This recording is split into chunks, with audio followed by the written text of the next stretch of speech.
Greatest Thing in the World by Henry Drummond. The Analysis, Part 3. My name is Steve Van Eiderstein, and welcome to the Narrowing Path, Walking the Spiritual Walk. And welcome back as we go through and we do the third part of the second section of the book titled The Greatest Thing in the World by Henry Drummond.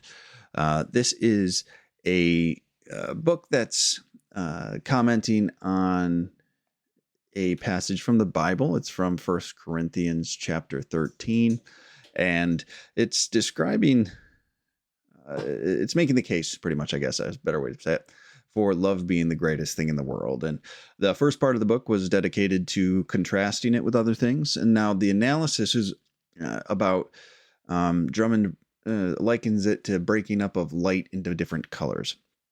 Like if you put a light through a prism, like a crystal prism, it'll split it up into all the colors of the rainbow, right? So when you break up love in the same way, it turns into 9 different behaviors that when you practice all of them, you have a loving character. And the first one that we went over last week was patience.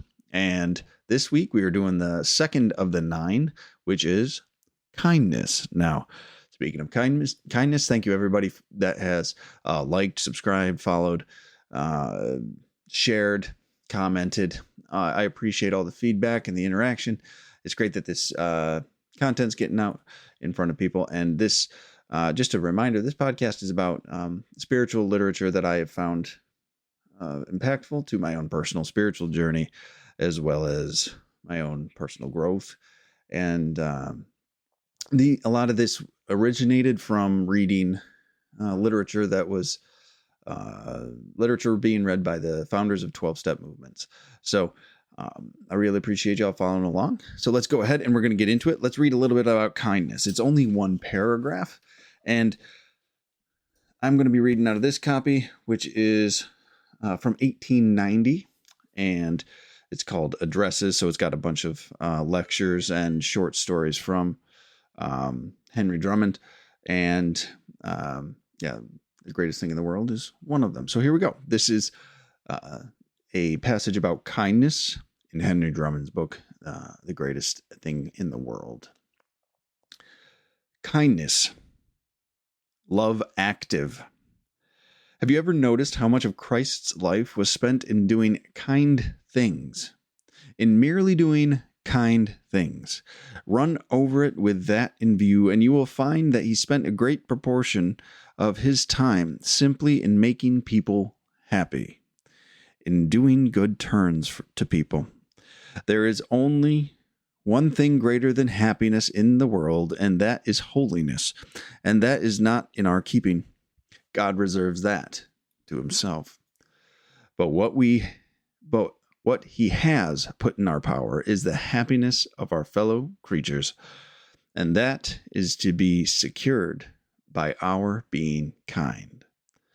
After we have been kind, after love, after long waiting, has gone out into action and done its beautiful work, we must then exercise the third of these graces, go back into the shade again, and say nothing about it.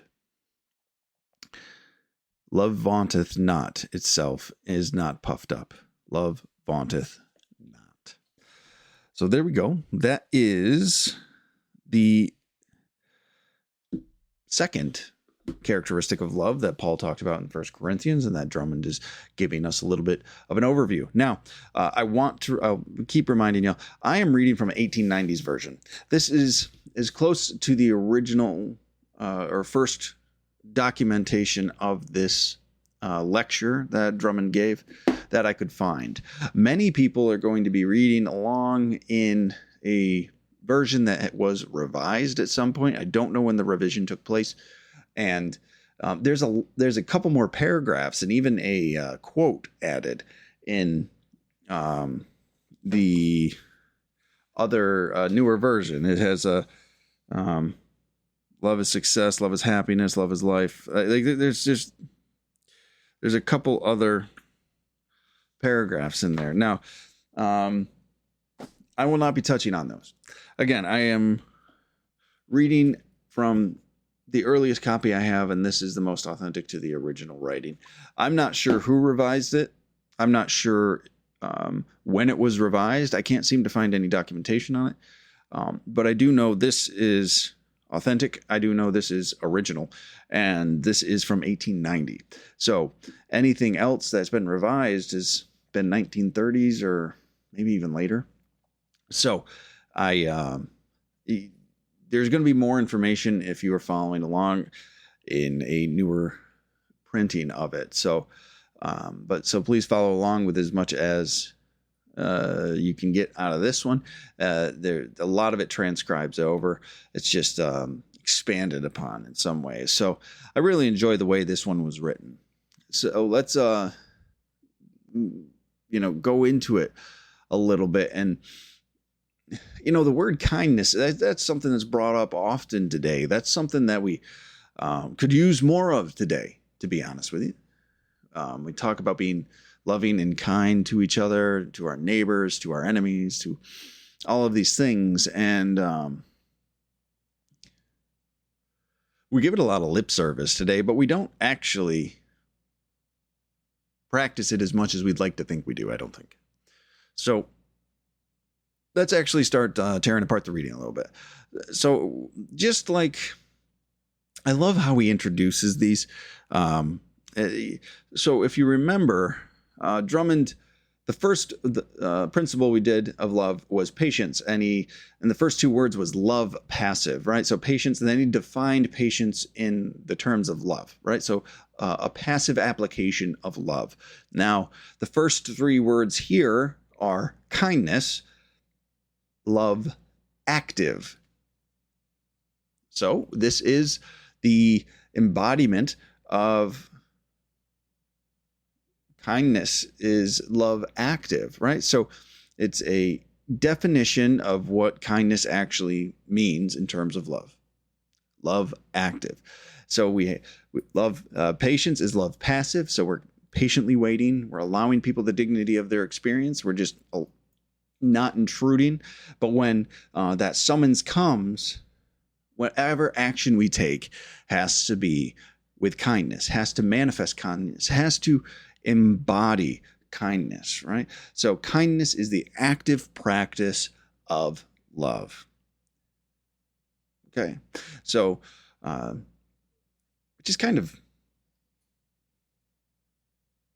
a beautiful thing to think about, right? So any loving action will embody kindness. It will have kindness written through it. It doesn't always mean that it will not be stern. Some of the kindest things we do have to be setting boundaries and allowing people to have their own choices and getting their own consequences. That can be the kindest thing we allow people. Some might say the kindest thing that happened to me was I got the consequences of my action when I ended up in county jail for a couple of months, because that was what my actions had done to me. And that was the kind thing to do because it woke me up. It was uncomfortable. It was what some might say was unkind. Because why did I get put through that? That's not the opinion I hold today, though. That is not the perspective that I hold today. I was given the opportunity to feel the full weight of my actions. And that I am grateful for today. If you'd asked me then, I wasn't, but today I am. So kindness is love active. We've had love passive. Now we have love active, embodies kindness. And Drummond then talks about an example of the embodiment of loving action.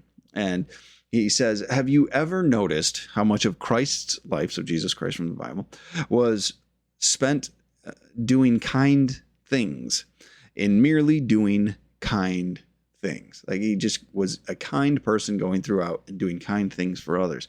Run over it with that in view, and you will find that he spent a great proportion of his time simply in making people happy and doing good turns to people.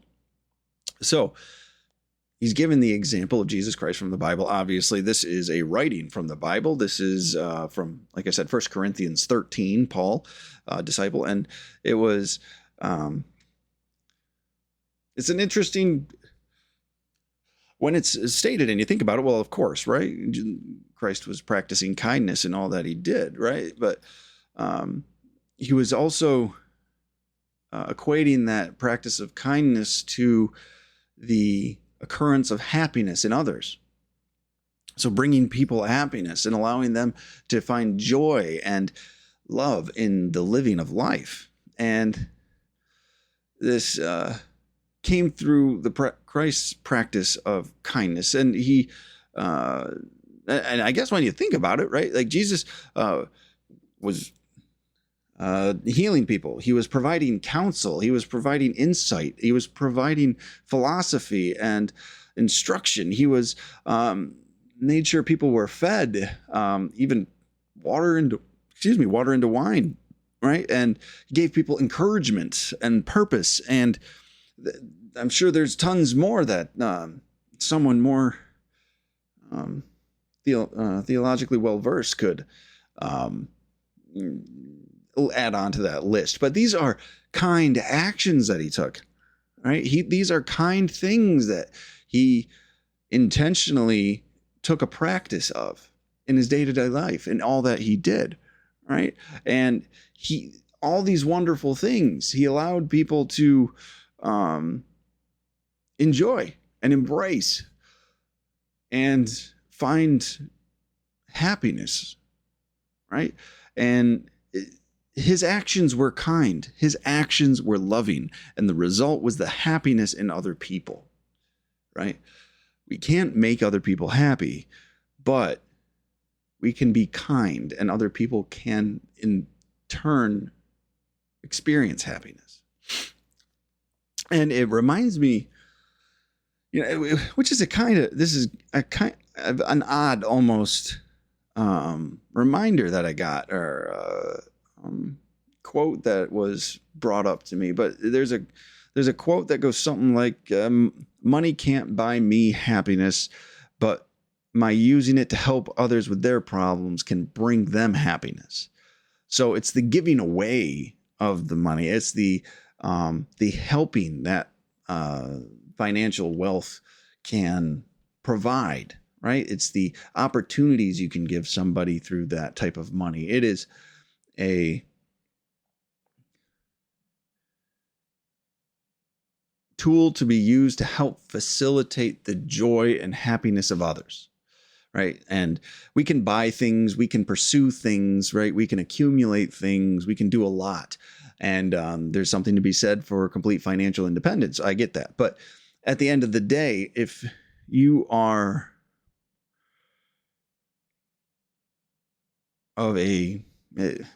if you are depressed, money's not going to fix your depression. It's just not. You can't use your own money to buy yourself happiness. It just doesn't work that way. So what that saying means really is the same thing that we're talking about here, right? We use the resources we have available to us, and we practice kindness, right? We take kind actions. We take loving actions with the resources we have available. And then others, in turn, get to experience happiness and joy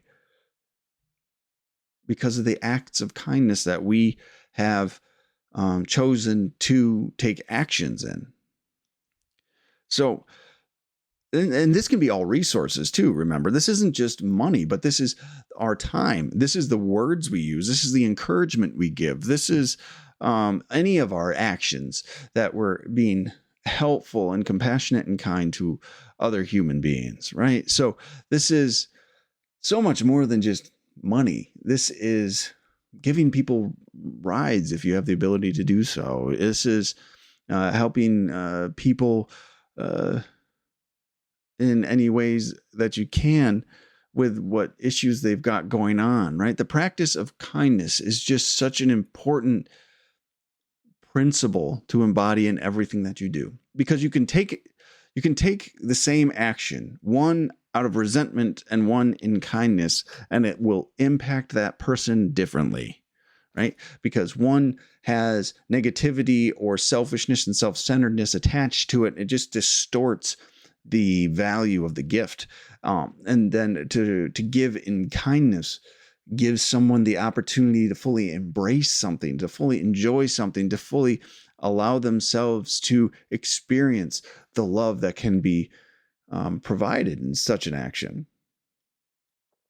And because of that, we need to make sure we're practicing kindness in all that we do, that we're getting rid of this selfish and self-centered intent, and we're giving truly and freely from a loving place. So there's a lot that goes into this practice of kindness and all the actions that can embody it. And then Drummond says that there is only one thing greater than happiness in the world, and that is holiness. And that is not in our keeping. God reserves that to himself.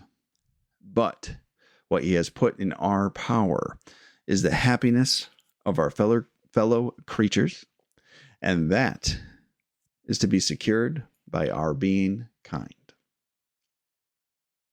So, bringing happiness into the world for other people is the best thing that we can do. But not only is it the best thing that we can do, it is our responsibility to do that. That is the task we have been given from the God of our understanding.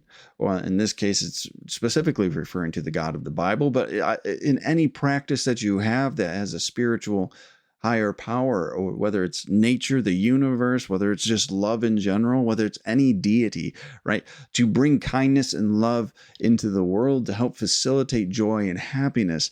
It is, for the most part, a pretty universal principle that is practiced. That we hold our own conduct to that measure. That we have a standard of kindness that we are aiming for and intentionally trying to embody in all the actions that we take. Now, I love that he said we can't. Holiness is reserved for God, right? And so we can't help someone become holy, right? We can't help facilitate their own spiritual journey and their own approach towards spirituality and God and personal growth, but that's for that's in God's wheelhouse. That's not for us. But yeah, what we've been tasked with is the practice of kindness to help facilitate happiness. And that is a pretty important task we have been given. Right? To practice love in our action. So that means to practice kindness in all that we do. So people can actually experience what the true joy of a loving God would be. Right? To experience what a true sense of happiness and maybe even gratitude or thankfulness could be, and appreciation. Right? So this is one of the most important things we can do with kindness. Now, this is what we're capable of, but I just want to make sure that we're very clear on something here. It's our responsibility to practice kindness. It's our responsibility to embody kindness in all the actions that we take. But happiness is a choice on the person that's receiving the kindness. Okay? If the person is willing to receive kindness in the first place, right? We cannot force anybody to be happy. We just can't do it. Much to many people's dismay, much to my own dismay, when I first started on this spiritual journey, I really thought that I had the ability to control other people's emotions. And to some extent, we have influence, but we do not have control. That's what emotional stability is actually about. Emotional sobriety, some might say. A healthy emotional state, right? A healthy sense of identity, a healthy sense of self, or a healthy sense of understanding, right? It's It's understanding where I end and someone else begins. Okay. So we are tasked with being kind to help facilitate happiness. And what that means is someone gets the opportunity to choose to be happy in those moments, choose to embrace the joy that can come from a moment of kindness, right? And but we all know people that choose to be miserable. We all know people that are inherently miserable, and it doesn't matter how much kindness has happened to them. It's out of our control to take that away from them. That's where the patience comes in too, right? We practice kindness and we allow them their experience. We allow them their experience, right? So the order of operations here, just to make sure, right? Like it's you're not failing at being kind if someone isn't happy because of the actions you've taken. Our responsibility is to act in a loving and kind way. If someone doesn't want to receive that, that's on them. We help maybe facilitate a scenario or a set of circumstances or situation that someone might be able to choose to embrace happiness or choose to see some joy in a moment. That's our responsibility. It's to practice kindness, facilitate opportunity. But that's as far as we can go. We can't force somebody to see it a certain way. We can't force someone to change their perspective. We can't force someone to not hold on to an old state of mind. We can't force someone to get out of their own way. We can't force somebody to be grateful or see it as an opportunity or whatever it might be, right? Like we are responsible only for our own actions and intentions, and how it's received is on them. And some people get lost in that. Like, oh, if they're not happy, I'm doing it wrong. Or it's my responsibility to make someone else happy. And if they're not happy, then I'm not happy. That's called codependency. That's not healthy.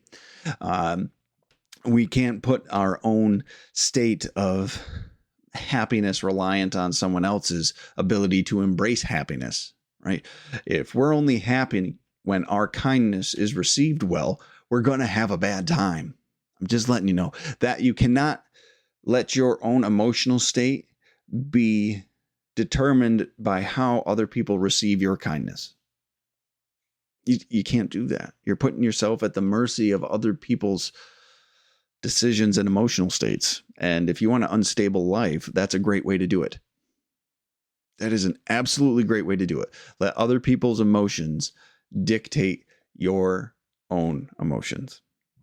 Then you're just reactive to the world the entire time. And it doesn't turn out well.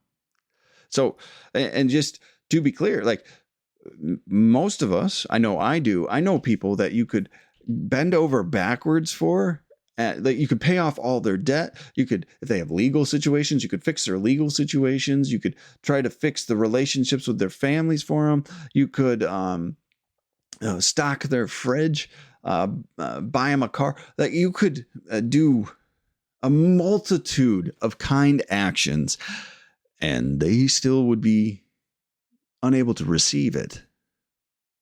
They would still hold an old depressive, angry, bitter, miserable mindset, right? We have people in our lives that have become so attached to this misery, they've created it, or they've embraced it as an identity, and that's just who they think they are. And I don't believe that's true anymore. I don't believe that's what they have to resign themselves to. And they, if they so choose, could change that perspective. They could change that mindset, but because we know people like that, that's exactly why we can't let that type of individual or personality dictate our own personal emotions or dictate our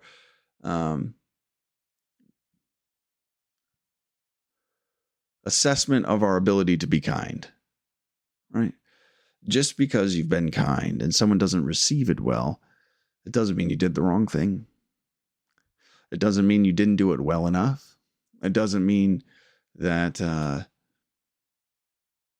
you should have changed it, or that the person doesn't like you. Doing the loving and the kind thing will always be the loving and the kind thing, regardless of how they respond to it. So it's our responsibility to continue to do that loving and kind thing when appropriate and within our own means, right? When we have the power to intentionally act in a kind way towards somebody to help in whatever way we can, right? Not overextending ourselves or putting ourselves in a bad position, so to say, or in a state where we could be harming somebody, right? That's our responsibility. Show up, take the loving and kind action that's appropriate, and then the rest is on them. That is the responsibility Henry Drummond is talking about here, and that we have been tasked with. And then he goes into this final part of the reading here. He says, after we have been kind. So after love, after long waiting has gone out into action and done its beautiful work, we must exercise the third of these graces. Go back into the shade again and say nothing about it. So after we practice kindness, and I love that he brought in, after love, after long waiting, so after the patience, love passive, and we get the opportunity to be kind, which is love active, right? And it's done its beautiful work. It's made the impact that it's going to make. It's created the circumstance, scenario, situation that it was going to create, and the thing is done. The action has been taken. After we do that, we go back into that practice of patience. Okay? So remember when we talked about patience, he said this is the natural state for love. It's patient, it's lovingly waiting.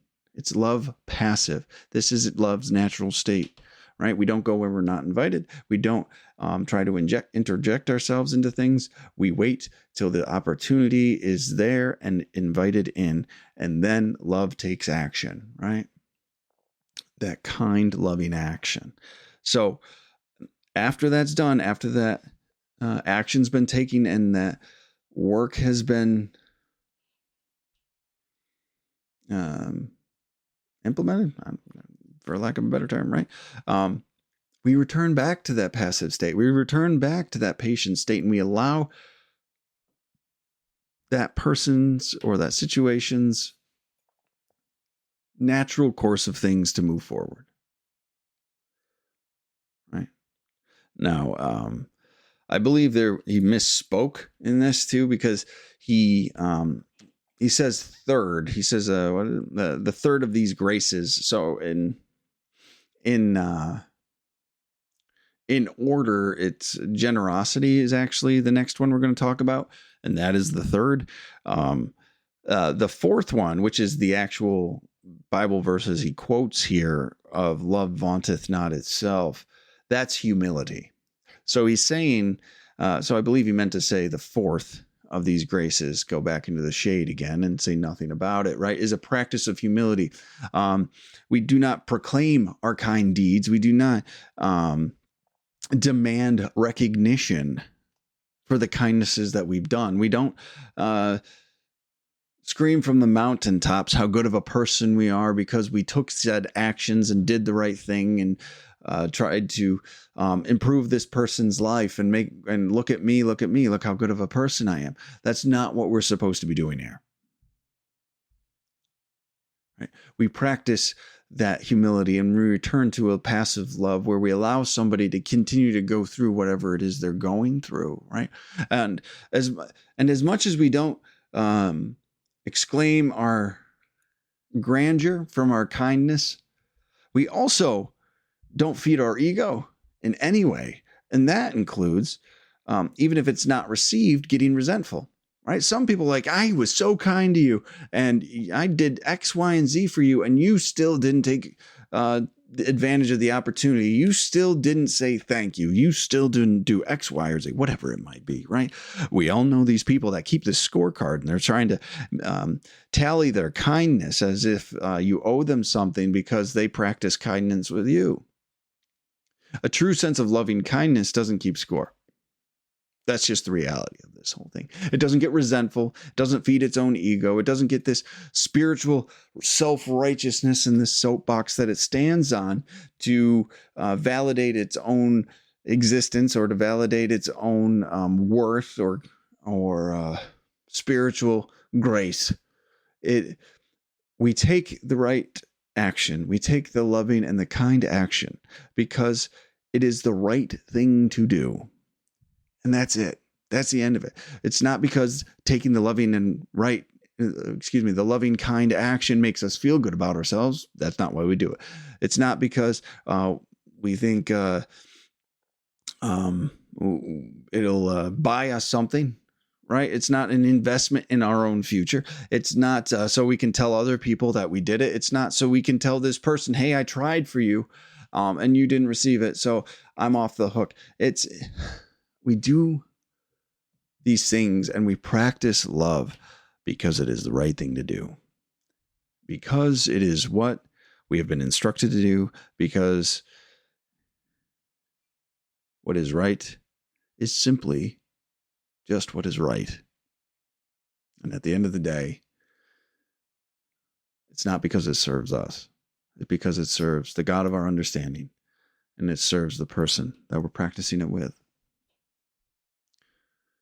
So after we've practiced patience, been given the opportunity to practice kindness, we return to practicing patience. And that manifests as humility. Because it's not about us or our ego. It's about the action of love, the kindness.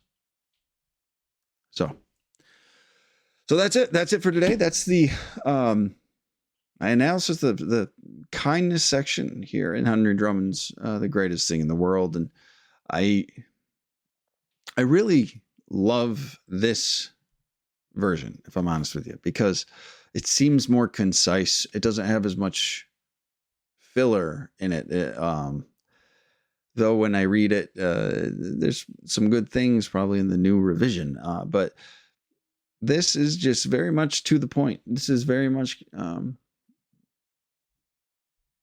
this is what we're talking about, plain. And as I say regularly, that's what I really want. That's what I need, actually, so I can't play with it in my mind. So really enjoy reading this version of The Greatest Thing in the World by Henry Drummond. I hope you guys are enjoying it too. And I hope you guys are finding this analysis beneficial. So next week, like I said earlier, I believe we're going to be going into generosity. Let me check. Yes, generosity. That will be the next one. And the next principle or virtue we'll be talking about that is embodied in love, one of the 9 shades of love that we might say. And I'm really looking forward to it. So thank you all for joining me tonight. And I look forward to talking to you next week. So until next time, thanks.